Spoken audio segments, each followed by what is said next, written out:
Join Sid for this edition of It's Supernatural. Hello, Sid Roth here. Welcome to my world, where it's naturally supernatural. I just hope that you can breathe in, and you can breathe in the rarefied air of heaven.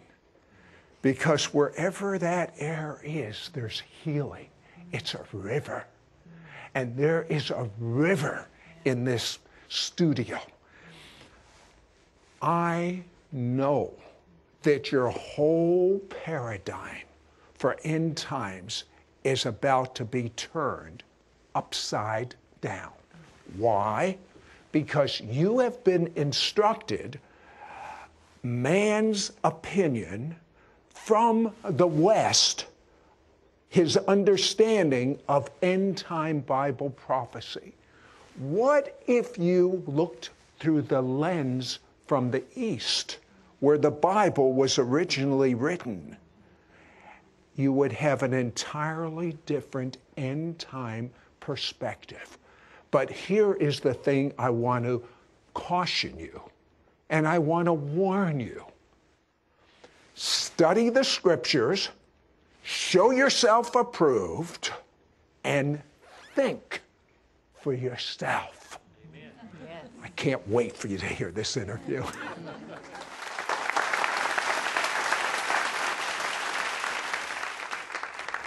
I have a guest that in his wildest imagination, he never thought he would be sitting opposite a Jewish man and loving him. Why? He was born in a city that you're very familiar with, Bethlehem, as Micah says, Bethlehem of Judea. And he was raised to hate the Jew. He was raised to be a terrorist bomber. He actually released a bomb, I believe it was in Bethlehem. You wanted to kill Jewish people. And the thing that I find very, very interesting is you came to the United States and you were with an organization that was a forerunner of groups that we hear in the news all the time. A forerunner of Hamas, Al-Qaeda, the Muslim Brotherhood. I mean, we hear this in the news all the time. A lot of the Middle East countries, their new freedom is allowing them to vote, and many are getting into office from the Muslim Brotherhood. What were you taught by this organization in America? Why were you part of it? Well, you said it. I wanted to kill Jews. In America, we were planning for jihad in America, for destruction, mayhem, and all kinds of things. What part of kill Americans don't get? The Council of American Islamic Relations that says we are a peaceful entity was born from the IAP, Islamic Association of Palestine, branch Hamas in the U.S. Hamas was active in the U.S. My mentor, Jamal Saeed, he was a colleague of Abdullah Azzam. Most Americans don't understand. I say those names like Abdullah Azzam. Abdullah Azzam was the godfather of Al-Qaeda. Most Americans don't know that the real godfather of Al-Qaeda was not a Saudi. He was a Palestinian from Jenin. Well, let me ask you about this Muslim Brotherhood, because they seem to be winning a lot in the elections in these new democracies in the Middle East. They appear, I mean, they're accepted in the United States, on our television, in the White House. Are they kind of peace-loving as opposed to radical? Absolutely radical. There is no such thing as peace-loving Muslim Brotherhood. Muslim Brotherhood is the umbrella organization that gave birth to all the Islamic terrorists. I know, but they appear to be peace-loving. Well, they play the flow chart. You know, there's a very simple flow chart. Do an uprising, the people uprise, the governments begin to clamp down on the uprising, then the media goes there and begins to film from CNN, BBC, and all these things. Then they begin to call for democracy. And then, of course, you know, what better word to use for the West? We want democracy. And the West is happy to think, well, wait a minute, maybe what we are having here is Islamic democracy. So Islamic democracy is like saying capitalistic communism. It doesn't exist. So the West is basically fooled by the words of democracy. 75% of the Egyptian government now is, in the parliament, is Muslim fundamentalist. And then, of course, after they take over the government, out with democracy. In the Middle East, yeah, sure, they'll use democracy. It's one man, one vote, once. And that's it. Okay, the description from the Muslim holy books of their Messiah is a mirror image of the Christian description of the Antichrist. Why do you say that? Absolutely. Everything about the Islamic Messiah. Islam is not void from Messianism, by the way. They have what is called the Mahdi. The Mahdi, by the way, is a Messiah to both Sunni and Shia. All Muslims must believe in this coming Messiah. And everything in the Bible that talks about what is called the Antichrist is there in Islam about the Islamic Messiah. If Daniel talked about the Antichrist making a 7-year covenant, Islam taught about the Mahdi creating 7 years of peace. If it talks about the martyrs that were beheaded or Israel being invaded by the Antichrist, Islam taught how the Mahdi will even unify Turkey and Iran to advance against Israel. Let's see, Gog and Magog rings a bell here. If it talks about the Trinity in the Bible, Islam says that the Mahdi will come and denounce the Trinity, that they will come and they will destroy the cross. They will break the cross. From everything in Daniel, Revelation, you can think of. The rider of the white horse in the book of Revelation. By the way, Muslims take pride about what's in Revelation regarding the rider of the white horse. That's the Mahdi. That's Imam Mahdi to the Shia. That's the Mahdi of the Sunnis as well. So in every aspect in the Bible, when you read Antichrist or the man of sin, and you look at the definition of the man of sin, it is in Islam. Listen, you were able to think outside of the box to become a believer in Jesus. Wait till you hear as he thinks outside of the box, confined only to the words of the living God and looking through the lens of the East as opposed to the lens of the West, some conclusions he comes up with, you will be literally shocked. Don't go away. We'll be right back. I'm shocked by the conspiracy of silence by the news media concerning the dangerous results about the recent election in Egypt. On June 24th, by the narrowest of margins, only 51%, a member of the Muslim Brotherhood, Mohammed Morsi, became president-elect of Egypt. One of his main spokesmen shared before thousands the ultimate goal of Morsi's election. Quote, "Our capital shall not be Cairo, Mecca, or Medina. It shall be Jerusalem. Our cry will be millions of martyrs march towards Jerusalem. Yes, Jerusalem is our goal. We shall pray in Jerusalem, or else we will die as martyrs on its threshold." End quote. On top of this shocking declaration, Iran has announced future joint military exercises in the Mediterranean with Russia and China. What a dangerous alliance. These are such dangerous times for Israel and for the world. We must understand that the events we are now reading in our newspapers and watching on television newscasts are predicted in the prophecies of the Bible. We'll be back with Waleed Shuibat in just a moment. We'll be right back to It's Supernatural. We now return to It's Supernatural. I am amazed at the revelation that God has given my guest, Waleed Shuibat. I'm absolutely overwhelmed. I have to ask you this question. Most Christians in the West have read the Left Behind series, Hal Lindsey books, Dallas Theological Seminary, and they have ABC. This is what's going to happen in the end times. When you talk before a group of people that have that whole scenario inside, and that's the way it's going to happen, it's like a photograph, how do you change their mindset?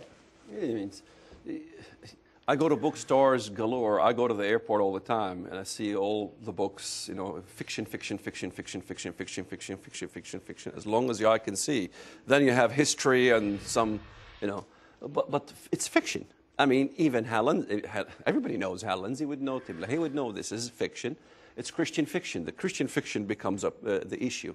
It's very easy for me to convert the Christian fiction prophecy paradigm into biblical prophecy, in real biblical prophecy. And that is, once we look at the literal references in the Bible, just the little references. Let's put Daniel aside. Let's put Revelation aside, since it's filled with allegory. If you could ask a couple of questions to these people, what would you ask them? Well, question number one, which no one in the world can answer, really. Question number one, out of all the literal references in the Bible, okay? Not the allegoric, every literal country mentioned in the Bible that God deals with in the end times, what are they? No one can tell me they're not Muslim. Every single one of them is Muslim. I know people can argue over Gog, Magog being Russia. But wait a second. Where did we get this whole European Union thing? Well, in the 70s, you know. The 70s? Yeah, Hal Lindsey became, you know, and Tim LaHaye, you know, these guys made it popular. So Greece joined as a 10th nation in the European Confederacy. We got the 10 horns. We got the 10 toes. So then another nation joined, 11, 12, all the way to 2020. Some nations joined the European Union. So you got the Daniel chapter 2 with the statue of Daniel, Nebuchadnezzar's dream, 10 toes. You have a 23, 24 toes, you know. All of them are protruding out of the west. One foot's got 20-some toes, the western leg, and the eastern leg's chopped off. So I go to churches and I speak to pastors and I speak to the congregation and I challenge the pastors, you know. I say, okay, you believe in a revival of a Roman Empire. We're fighting over semantics, really, because when I say the Islamic world, they say, oh, no, it's a revival of a Roman Empire. It can't be the Muslim world. I say, okay, we're fighting over semantics. If the Roman Empire, did it include North Africa? No one can deny it. Yes. What countries included North Africa? Libya, Algeria, Tunisia, Morocco, Mauritania. What happened in Libya lately? I've been saying this 15 years. I've been talking about this Arab Spring 15 years ago from the Bible. What happens in Egypt? Will that be part of the Roman Empire? Well, I have to include them. Of course, they're part of the Roman Empire. What about Turkey? Was that part of the Roman Empire? Well, that's the eastern leg. Of course, I have to include it. Okay, so what's left? Europe. Well, we can argue over Europe, but there isn't a single reference in the Bible where God punishes a European nation. Show me where. Rome is mentioned 16 times, some blessing, in fact, to the believers in Rome, but there is no destruction of Rome in the Bible, literally by name. We're going to say Mystery Babylon, that's a whole different question, but there is no little references. Out of all the nations, Messiah fights. Every nation, Messiah fights in the Bible. Every single one of them is Muslim. This is no okay, so let's take a look at a little different paradigm. What do you believe the mark of the beast 666 is? Well, we have to understand from the book of Revelation in chapter 13, the mark is the number of his name. We have to think of the name of the beast. People in the West think name of the beast. What would it be? In the foreheads of the followers of the Antichrist, it might say something like Hillary Rodham Clinton or some name. No, don't say that. No, it's not a literal name. It has nothing to do with a literal Western name. You know, look at the Messiah. We interpret the Bible from the Bible. The Messiah's name, what is his name? His name shall be called Emmanuel, which is what? God with us. Right. His name is not Emmanuel. He's not Mexican. He is from Bethlehem. His name shall be called Emmanuel, which is God with us. This God with us is what? A title. It's our what? A creed. Our creed is what? God with us. Only one faith in the world has God with us. In the same essence, the name of the beast. What is it? The creed of the beast. They have a creed. The kingdom of the Antichrist has a creed. It's a blasphemous creed. What is it? The major creed of Islam is what? I declare there is no God but Allah and Muhammad is his messenger. America, you want peace with Islam, you all must recite there is no God but Allah and Muhammad is his messenger. Will you be willing to recite this, Sid? Of course not. Why? Number one, you're an American. No one tells you what to do. Number two, who is Allah? You know, that is not the God of the Bible. So you believe the mark of the beast is the creed? The creed. If you look at the movie The Kingdom of Heaven, let's say, go watch the movie. the kingdom of heaven. Watch Saladin. Saladin was that figure, the Muslim guy who was fighting against the Crusades. Right. Look at him sitting in the tent. What does he have around his arm? He has around his arm, Bismillah, in the name of Allah. Yeah, but it talks about the forehead, too. And the forehead as well. The bandana around the Palestinians? Absolutely. Not just Palestinians, Turks, Muslims in Africa. But what's the mark on the bandana? It says there is no God but Allah and Muhammad is his messenger. It says in the name of Allah sometimes, Bismillah. If you look at that movie I mentioned, on the right arm is Bismillah. And what does 666 mean? Well, if you look at the Greek, there's 3 Greek letters. No one can deny they're Greek. But they also, for some miraculous reason, supernatural reason that I cannot fathom, it also reads in the Arabic language. In fact, none of my detractors denied that it does say Bismillah in the Greek letters. Which means? In the name of Allah. So 666, the mark of the beast, yes, is on the forehead or the arm, the name of Allah. In the Greek, it reads it that way. Wait till you find out what he has to say the Bible shows us in reference to Allah and the crescent moon. Don't go away. We'll be right back.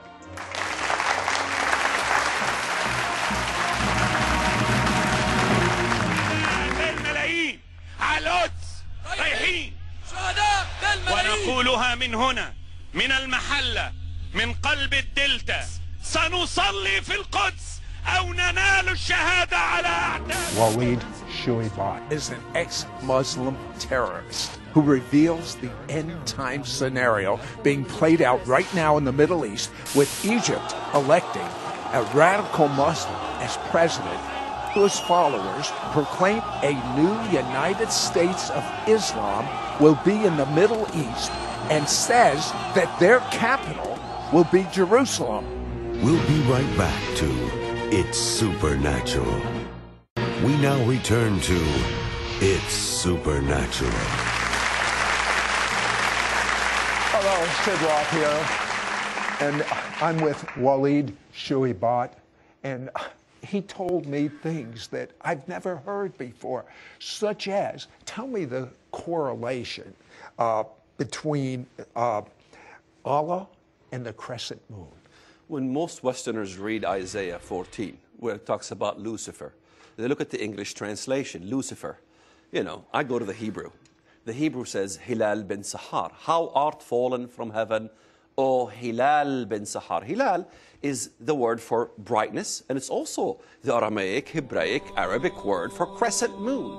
So we read it in context. How art thou fallen from heaven, O crescent moon, son of the morning star. So there's the crescent, there's the star, there's a symbol of Islam itself, as in the name of Lucifer. And let's not forget in Isaiah 14, it continues to say, when he's captured, this Lucifer, this Hilal bin Sahar, he is judged. People will look at him and say, is this the man that made the earth tremble? They say this is the rebelliousness of Lucifer in heaven.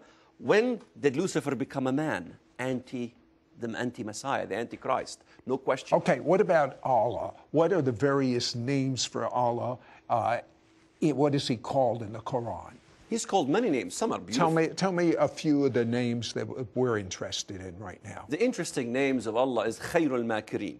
Khairul Makirin in the Arabic. In the English, it means the greatest of all deceivers. So, really? Absolutely.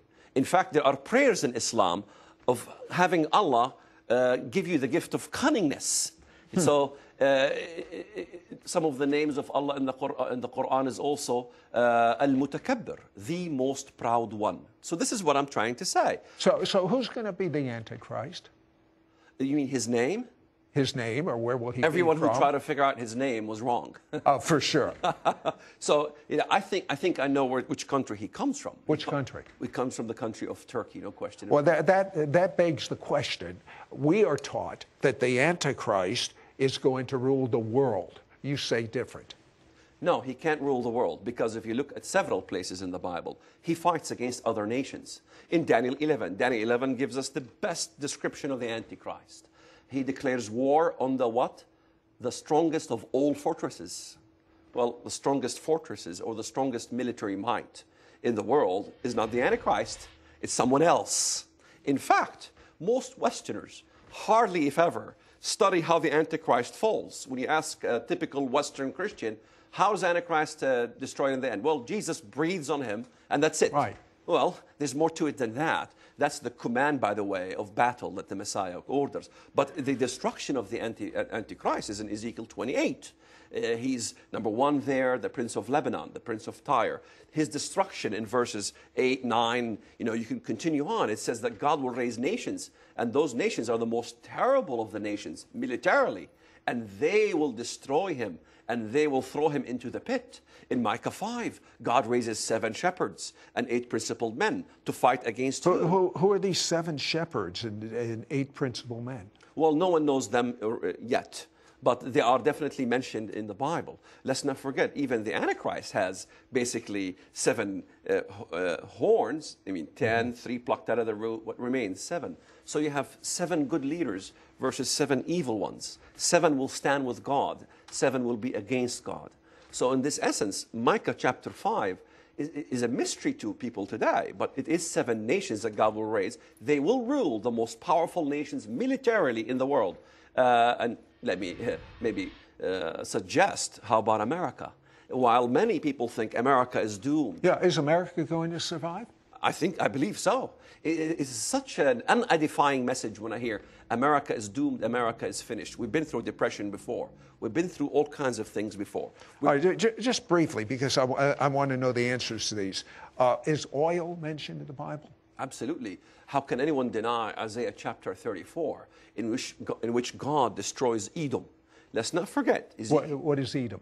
Ezekiel 25. Edom is what? What country? Arabia. Okay. Absolutely.